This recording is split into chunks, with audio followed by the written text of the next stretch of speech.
In this video, we'll show you how you can prioritize vendors. The system can suggest various payments to vendors, for example, payments that will be due soon or payments where a discount is available. First, you must prioritize your vendors by assigning numbers to them. In order to do this, choose the search icon, enter vendors, and then choose the related link. Select the relevant vendor and then choose Edit.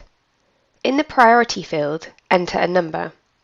The system considers the lowest number, except 0, to have the highest priority.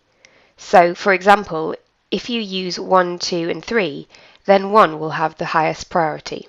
If you do not want to prioritize a vendor, leave the Priority field blank. Then, if you use the Payment Suggestion feature, the vendor will be listed after all the vendors that have a priority number.